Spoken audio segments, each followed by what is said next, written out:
중년 여성분들 취업의 문턱이 높게만 느껴지시나요? 50대, 60대가 되어도 여전히 활발히 활동하고 싶으신가요? 그렇다면 지금부터 주목해주세요. 오늘은 여러분의 취업 걱정을 한 번에 날려버릴 중년 여성분들을 위한 특별한 자격증 5가지를 소개해드릴 예정입니다.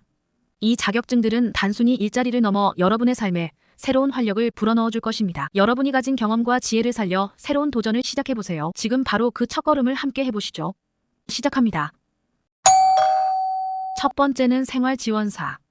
생활지원사는 노인 돌봄 서비스를 제공하고 불편한 상황들을 해소시켜드려야 하기 때문에 젊은 친구보다는 공감대가 형성되는 50대, 60대 여성분들을 더 선호합니다. 생활지원사의 가장 큰 메리트는 바로 근무 조건인데요. 주 5일 9시부터 2시 반까지 하루 5시간 근무를 합니다. 오랜 시간 근무를 할 수 있는 상황이 안 되는 50대 이상의 여성분들에게 특히나 인기가 많은 직업이에요. 급여는 23년도 기준 125만 원 정도로 올랐고 4대 보험이 가능하며 유류비 지원과 연장 근무를 한다면 수당을 추가로 받을 수 있습니다. 가끔 생활지원사와 요양보호사의 하는 일의 차이를 혼동하는 경우가 많이 있는데요. 요양보호사처럼 신체적인 케어를 해주는 일이 아닌 복지관의 지원품을 전달한다거나 취미활동, 산책 및 말벗을 해두는 정도의 쉬운 일을 하고 업무의 강도가 높지 않아서 진입 장벽이 낮기도 합니다. 생활지원사는 경력이나 학력 자격증이 없어도 누구나 지원이 가능해요. 하지만 지원자가 점점 늘어남에 따라 스펙에 따른 조건이 있는 사람들을 우대하게 되는데요. 자격 요건 사항의 우대 조건을 보면 국가 자격증인 사회복지사나 요양보호사 자격증을 더 우대하고 있으니 이 점 참고하면 좋을 것 같아요. 실제 취업이 잘 되는 중년 여성 자격증 두 번째는 반려동물 장례지도사. 반려동물 2천만 시대라고 해요.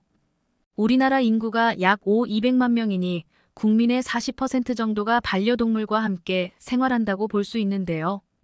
특히 요즘은 반려동물에 대한 인식이 바뀌면서 가족 구성원으로 여기는 사람들도 많아지다 보니 반려동물 장례지도사가 관심 직업으로 떠오르고 있어요. 반려동물 장례지도사는 그 이름 그대로 동물들의 장례 절차를 담당하는 직업이에요. 일반적인 장례지도사가 사람의 장례 업무 전반을 다루는 것처럼 마찬가지로 동물의 장례 업무를 다루는 일이에요. 반려동물의 사체 이송부터 장례 절차, 그리고 각종 용품을 준비하고 장례 예식과 화장 관련 전반적인 업무를 담당합니다. 서비스업으로 분류되기 때문에 고객들과 대면에 논의할 일이 많아요. 상담과 장례 업무 등 실내와 실외에서 동시에 일을 진행한다고 생각하시면 돼요. 반려동물 장례 지도사로 일하기 위해서는 실무와 관련된 시험에 대한 자격증이 있으면 유리한데요. 현재는 민간 자격증이 대부분이고 나이, 경력, 전공 지역에 상관없이 응시가 가능해요. 그런데 주관하는 기관에 따라서 학력 요건 등을 두는 곳이 있으니 자신에게 맞는 기관을 찾아서 응시하면 되세요. 반려동물 장례지도사 시험은 필기와 실기로 이루어지는데요.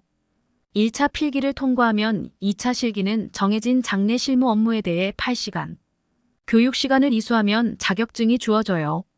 확실한 통계가 나온 것은 없지만 합격률은 70% 이상으로 높은 것으로 알려져 있어요. 현재는 이 자격증을 민간에서 발행하고 있지만 반려동물을 키우는 인구가 늘어나면서 직업의 수요 역시 자동적으로 늘어나고 있는데요. 그래서 가까운 미래에는 국가시험이 될 가능성도 있으니 미리 따두시면 도움이 될 거예요. 반려동물 장례지도사의 장례 전망과 취업에 대해서 말씀드리면요.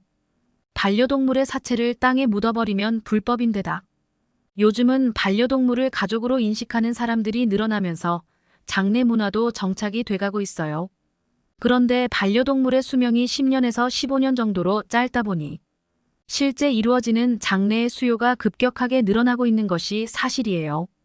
취업 사이트를 찾아보면 반려동물 장례 지도사 구인 관련 내용들이 꽤 있는데요. 현재 전국적으로 반려동물 장례업체나 추모공원 등이 늘어나고 있는 추세다 보니 취업 기회도 당분간은 늘어날 것으로 생각이 돼요. 이럴 때 빨리 자격증을 취득해서 경력을 쌓아두면 좋지 않을까 싶습니다. 취업 시 연봉은 업체마다 차이가 있겠지만 일반적으로 연봉 기준이 3천만 원 이상인 것으로 알려져 있고요. 경력이나 업무 성과에 따라 늘어날 여지도 많다고 보여져요. 또 취업을 통해서 일을 배우고 나면 반려동물 장례업체나 상조업, 추모공원, 추모 영상 제작이나 용품에 관한 부분 등 창업도 고려해 볼 수 있을 테고요. 정부도 반려동물 산업을 육성하기 위해 관련 법률 제정을 추진하고 있는 것으로 알려졌는데요. 그만큼 이 직업군의 미래 전망이 밝은 만큼 관심 있는 분들은 도전해 보세요. 세 번째는 초등돌봄 교사입니다. 육아에 경험이 있고 아이들을 돌보고 가르치는 일에 경험이 있으시다면 취업에 매우 유리한 직업입니다. 맞벌이 부부에겐 일하는 시간에 아이들이 하교하면 아이들을 돌봐줄 수 없는 상황이 생기죠. 돌봄 관련 시설도 많이 부족하고 인력도 부족하다 보니 돌봄 시스템 이용률이 7.8%밖에 되지 않는다고 합니다. 이렇게 다양한 이유 때문에 아이들을 아예 낳지 않거나 맞벌이 부부 중 한 명은 그만두거나 사교육으로 학원을 보낸 경우가 많았어요. 이런 문제를 해결하기 위해서 교육부에서 초등 돌봄 교실을 만들게 되었고 전문 인력을 많이 채용하려는 정책들이 많이 발표되고 있습니다. 기존에는 방과 후부터 17시까지 약 4시간에서 5시간 운영되고 일부는 8시간 운영하는 곳도 있어요. 23년 교육부에서 돌봄학교 시범 도입을 하며 자료에 나온 것처럼 기간을 늘려 탄력적으로 아이들을 돌볼 수 있도록 늘봄학교라는 것을 시범적으로 도입을 하고 2025년엔 전국적으로 확대해서 운영한다고 합니다.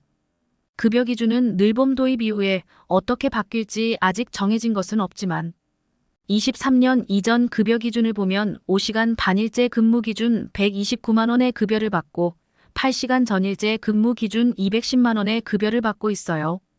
취업처를 찾아볼 수 있는 방법은 인터넷 검색창에 사회복지시설 정보 시스템을 검색해서 종사자 구인란에 돌봄교사를 검색하면 모집 중인 구인 공고를 확인할 수 있어요.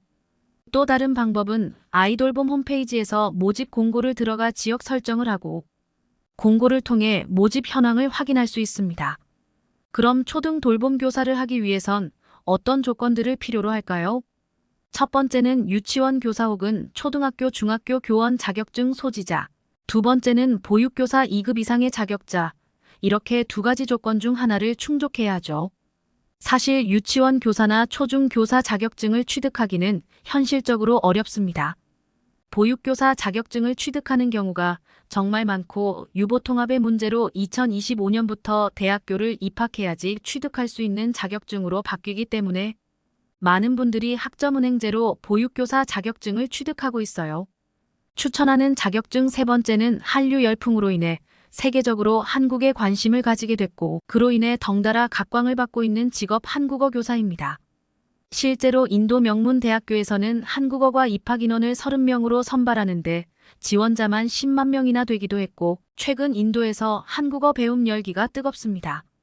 한명문대 한국어학과 모집에는 10만 명이 몰려 경쟁률이 무려 3,300대 1을 기록했는데요. 이집트 세종학당은 300명의 학습자를 모집하는데 3,000명이 넘는 지원자가 생기는 등 전 세계 사람들이 한국이란 나라의 문화 언어에 관심을 갖게 되며 자연스럽게 수요가 늘어나고 있는 직업이에요. 한국어 교사는 한국어학당에서 외국인 대학생이나 일반인에게 한국어와 한국 문화를 가르치거나 초중고등학교에서 다문화 가정, 부모와 학생들을 위한 한국어 교육을 할 수도 있어요.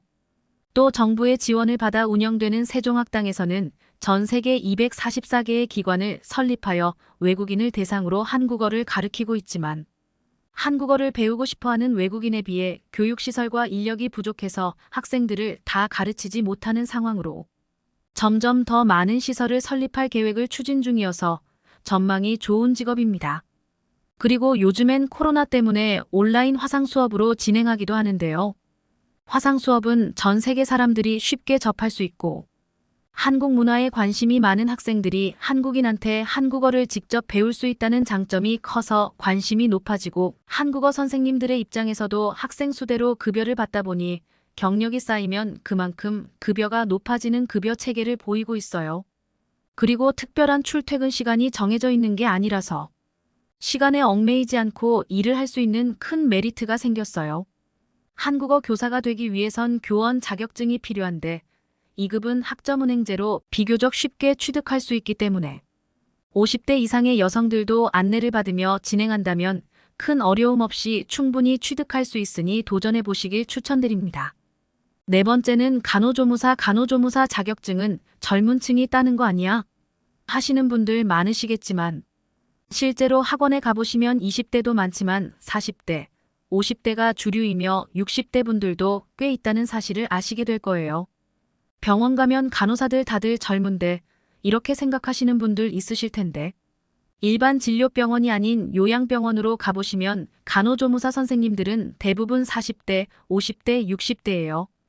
요즘 요양병원이 우후죽순처럼 늘어나고 있잖아요. 실제로 요양병원은 젊은 간호사보다 40대, 50대 이상을 더 선호하는 경우가 많은 것이 사실이에요. 간호조무사 자격증을 취득하려면 간호학원을 다니는 것이 필수예요. 자신의 거주 지역에서 가까운 간호학원을 확인하셔서 몇 군데 비교해 보시고 선택해 주세요. 그럼 학원에서 국비 지원인지 일반 지원인지에 따라서 어떻게 해야 하는지를 다 알려줄 거예요. 다만 국비 지원 내일 배움 카드로 등록하면 대부분의 교육비는 지원받을 수 있어서 자기 부담은 크지 않아요. 또 국비 지원을 받게 되는 경우는 훈련비 수당으로 매월 일정 금액을 현금으로 돌려주니 학원비로 들어가는 비용은 거의 없다고 할 수 있어요. 다만 일반 지원에 비해서 국비 지원은 나라에서 돈을 받아서 배우는 만큼 일정이 빡빡한 면은 있어요. 간호학원을 등록하고 이론 수업 740시간, 병원 실무 실습 780시간을 채우면 간호조무사 자격증, 국가시험 응시 자격이 주어지는데요. 시간이 많이 걸리는 것이 진입 장벽으로 어쩌면 취업이 잘 되는 이유이기도 해요. 간호조무사 시험은 필기 3과목, 실기 1과목 총 100문제를 시험 봐서 과목당 40% 이상을 맞춰야 하고 총점이 60점 이상이어야 합격이 돼. 단 한 과목이라도 40% 이상 맞추지 못하면 나머지 시험을 아무리 잘 봐도 과락으로 불합격이니 신경 쓰셔야 해요. 다만 간호조무사 시험에 응시하면 합격률은 90%에 육박할 만큼 대부분 붙는다고 볼 수 있어요. 시험의 난이도가 높아서 따기 힘든 게 아니라 많은 시간을 교육받아야 하는 어려움 때문에 따기가 힘든 거예요. 그리고 자격증만 따면 취업은 다른 어떤 자격증과 비교해도 잘 되는 편입니다. 고용노동부 통계로 최근 3년간 취업률이 75% 이상으로 나타났는데요. 이는 개인 사정으로 취업을 포기한 경우를 감안하면 대부분 취업이 된다고 보시면 되세요. 간호조무사로 취업이 되면 연봉은 대략 2,500만 원부터 시작하는데요. 업무의 특성상 경력이 쌓이면 연봉은 충분히 더 올라갈 수 있어요. 그러니 보건 간호 쪽 업무가 본인과 잘 맞다고 생각되시는 분들은 꼭 도전해보세요. 실제 취업이 잘 되는 중년 여성 자격증 5번째, 데이터 라벨링. 데이터 라벨링은 조금만 배우면 누구나 할 수 있는 일로 주부들 부업과 은퇴 후 제2의 직업으로 많이 선택하고 있는 일이에요. 말이 어려워서 그런데 예전에 집에서 인형 눈깔 끼우던 부업을 인터넷으로 하는 거랑 비슷한 개념이라고 생각하시면 되세요. 우리는 강아지 사진을 보면 자연스럽게 강아지라고 알지만 AI, 즉 인공지능은 이걸 학습시켜줘야 강아지라고 알게 돼요. 수많은 강아지 사진에 사람이 일일이 강아지라고 라벨을 붙여주면 AI는 이러한 데이터들을 학습하면서 유사한 이미지를 강아지라고 인식하게 되는 거예요. 인공지능이 자동으로 데이터를 읽고 학습하는 것이 아니기 때문에 사람이 인공지능이 알아볼 수 있도록 가공하여 시켜주는 라벨링 과정이 필요한데 이 일을 데이터 라벨링이라고 해요. 이 데이터 라벨링 작업은 AI에게는 필수적인 요소라 정부에서도 이 작업에 2022년에만 7천억 규모의 예산을 투입하고 있을 정도로 전도 유망한 분야이기도 해요. 데이터 라벨링 업무는 크게 수집과 가공으로 나누는데요. 수집 업무는 말 그대로 이미지나 영상, 음성 등을 수집하는 업무예요. 업체가 AI에게 필요한 자료를 다양하게 요청하는데 수집하는 내용이 천차만별로 수집의 난이도에 따라서 지급 금액도 차이가 있어요. 가공 업무는 수집된 자료를 AI가 인식할 수 있도록 만들어주는 업무로 실제로 해보면 단순해서 아무 생각 없이 하기에 좋다는 분들도 있어요. 하지만 역시 업무에 따라 시간이 많이 걸리는 어려운 난이도의 작업도 있어서 보통 작업 건별로 금액이 정해지는 경우가 대부분이에요. 이외에 검수 작업이 있는데 라벨러들이 1차로 작업한 수집과 가공의 업무가 제대로 됐는지를 말 그대로 검수하는 작업이 보통 라벨러 작업을 하던 분들 중 잘하는 분들이 검수 작업을 하게 되는 경우가 많다고 해요. 말이 어렵지만 실제로 해보면 초보들도 어느 정도 학습을 통해서 충분히 배울 수 있는 일로 실제 전업주부들이 가장 활발하게 참여하고 있기도 하고요. 인터넷을 사용하는 것에 익숙하다면 은퇴 후에도 충분히 해볼 만한 일이기도 해요. 가장 큰 장점은 집에서도 마음대로 할 수 있어서 시간과 환경이 자유롭다는 거고요.